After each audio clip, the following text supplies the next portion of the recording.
حضور نے فرمایا آؤ میں تمہیں پچھلے زمانے کے ایک ایماندار نوخیز ولی اللہ کی بات سناؤں. پچھلے زمانے حضور نے فرمایا پچھلے زمانے میں ایک بادشاہ جادو کے زور پہ حکومت کرتا تھا. جب وہ ایک جادوگر اس نے رکھا ہوا تھا تو جادوگر اس کو جادو بتاتا, وہ جادو کے زور پر حکومت کرتا. جادوگر بوڑھا ہو گیا تو کہنے لگا بادشاہ کوئی نوجوان میرے پاس بھیج دے, اب میں بوڑھا ہو گیا ہوں, میرا پتہ کوئی نہیں کب مر جاؤں. ایک نوجوان کی ڈیوٹی لگائی, بڑا زیرک سمجھدار, اپنے رعایا میں سے چن کے جو ذہین فطرت مزاج بچہ تھا وہ اس نے لگایا. اللہ کے محبوب علیہ الصلوۃ والسلام فرماتے ہیں بچہ جادو سیکھنے لگا, وقت گزرنے لگا. بچہ جب جادو سیکھنے جاتا تو رستے میں ایک راہب بھی تھا جو انجیل جانتا تھا, وہ اللہ اللہ سکھاتا, لوگوں کو حضرت عیسیٰ علیہ السلام کی تعلیمات سے آگاہ کرتا. اس نے دیکھا کہ یہاں بھی لوگ اکٹھے ہیں تو وہ بچہ اس راہب کے پاس بھی اٹھنے بیٹھنے لگا. اب جب اس کے ساتھ اس کی گفتگو بڑھنے لگی تو اس کو باتوں میں لذت آنے لگی. اس نے راہب نے پوچھا کہ تو کون ہے اور کس طرح سے آیا ہے, کیا تیرا معاملہ ہے؟ اس نے کہا جی میں جادو سیکھنے جاتا ہوں, آپ کی باتیں مجھے بڑی اچھی لگتی ہیں. اس نے کہا دین سیکھ, جادو سیکھنے والے کافر ہو جاتے ہیں, قرآن و حدیث سیکھنے والوں کو اللہ کامل ایمان عطا فرماتا ہے. فرمایا یہ سیکھ. بچہ بیٹھنے لگا, اس کے پاس آنے لگا, باتیں دل میں گھر کرنے لگی. ایک وقت آیا کہ مسلمان ہو گیا. اور مسلمان کیسے ہوا؟ بچہ کہتا ہے میں تجربہ کر کے ہوا. اب میں تھوڑا سا وقت جادوگر کے پاس بھی جاتا اور باقی سارا وقت وہاں بیٹھتا. میں ایک دن جا رہا تھا تو رستے میں اژدہا تھا, بہت بڑا سانپ تھا, رستہ روک کے کھڑا تھا. یہ حضور نے بیان کی حدیث. نبی پاک صلی اللہ علیہ وسلم فرماتے ہیں بچہ کہتا ہے کہ رستے کے اندر سانپ ہے, رستے بند ہے, لوگ چھتوں درختوں پہ چڑھے, ہراش ہے.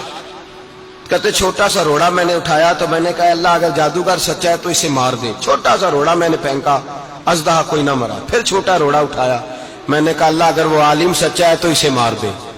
اب جب میں نے روڑا مارا تو اژدہا مر گیا.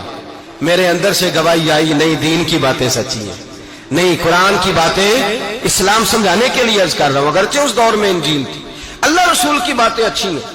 کہتے میں مسلمان ہو گیا, اب میں نے راہب کے پاس ہی رہنا شروع کر دیا, جادوگر کے پاس چھوڑ دیا. اس بچے نے آنا. بادشاہ پوچھتا کہاں زیادہ وقت گزارتے ہو تو وہ بات بول کر دیتا. وقت تیزی سے بڑھنے لگا. اللہ نے اس نوجوان میں طاقت پیدا کر دی.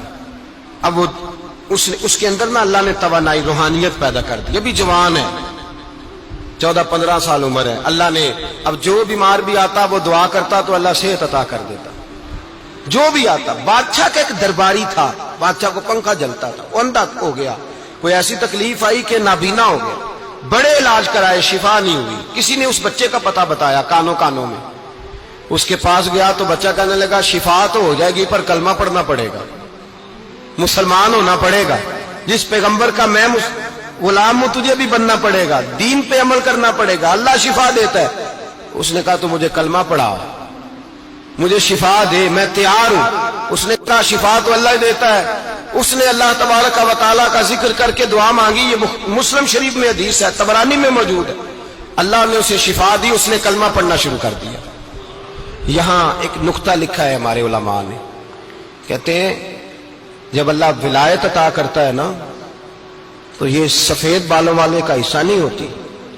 اگر جوانی میں کوئی آدمی توبہ کر کے تصوف کے رستے پہ چلتا ہے تو سب سے زیادہ ولایت اللہ اسے عطا فرماتا ہے. سب سے زیادہ ولایت اس کے پاس ہوتی ہے. ابھی اس کے بال کالے ہیں, چڑھتی جوانی ہے, دعا کی تو اللہ نے, اور حدیث پاک میں موجود ہے کوڑے آتے تو شفا یاب ہو جاتے, اندھے آتے تو شفا یاب, برس والے آتے تو اللہ سے دے. جوان ہے. بادشاہ کے پاس وہ واپس گیا, وہ جو آدمی جس کی آنکھیں ٹھیک ہوئی تھی. بادشاہ نے پوچھا کہ کیسے شفا ملی تو کہنے لگا میرے رب نے شفا دی. بادشاہ سجدے کراتا تھا, اپنے آپ کو منواتا تھا, معاذ اللہ. کہنے لگا میرے علاوہ کون رب ہے؟ اس نے کہا وہی رب ہے جس نے تجھے پیدا کیا ہے, اور وہی رب ہے جس نے مجھے اندھے کو آنکھیں دی ہیں, وہی ہے میرا مالک. کہا اچھا تو مجھے نہیں مانتا؟ کہا نہیں میں اپنے رب کو مانتا ہوں. بادشاہ نے اسے سزا دی, ستایا. اس نے بچے کا پتہ بتایا, پھر بچے کو بلا کے ستایا تو اس راہب کا پتہ بتایا. راہب بھی قتل ہو گیا, نابینا بھی قتل ہو گیا. بادشاہ نے کہا سپاہیوں سے اس بچے کو لے جاؤ اور پہاڑ کی چوٹی پہ جا کے نیچے پھینکو تاکہ مر جائے. بچہ پہاڑ کی چوٹی پہ گیا تو ہاتھ اٹھا کے کہنے لگا یا اللہ میرے لیے نہیں اپنے لیے, میرے لیے نہیں اپنے لیے انہیں اپنی قدرت کے جلوے دکھا. میرے لیے نہیں. اللہ کے بندے اپنی جان بچانے کی دعائیں نہیں مانگ, اپنے لیے انہیں اپنی قدرت کے جلوے دکھا. یہ دعا مانگی.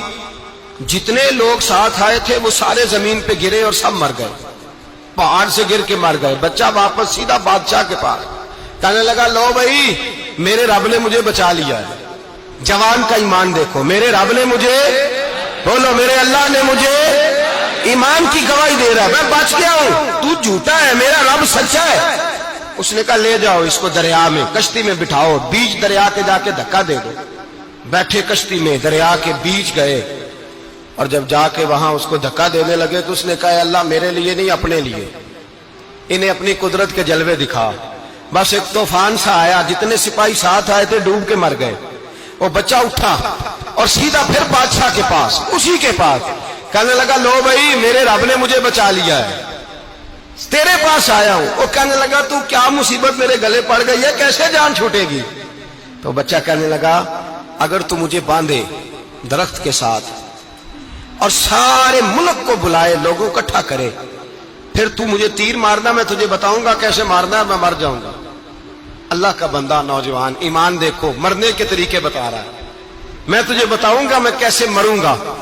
یہ بات کہی, بادشاہ نے سارا مجمع جمع کیا, ملک سارا باہر آ گیا, درخت کے ساتھ باندھ دیا. کہنے لگا بھائی لوگوں یہ مجھے مارنا چاہتا تھا, مار نہیں سکا, اب میں اسے بتانے لگا ہوں کہ میں کیسے مروں گا. اسے کہو جب تیر مارے تو ساتھ میرے رب کا نام بھی لے, میں اپنے رب کے نام پہ جان دوں گا, ایمان کی پختگی میں اللہ کے نام پر جان دوں گا. اسے کہو رب کے نام پہ مارے, مر جاؤں گا. بادشاہ نے اللہ کہہ کے تیر مارا, پیشانی میں لگا, بچے کی روح پرواز کر گئی. جتنا مجمع کھڑا تھا سارا کلمہ پڑھ کے مسلمان ہو گئے, سارے مسلمان ہو گئے سارے.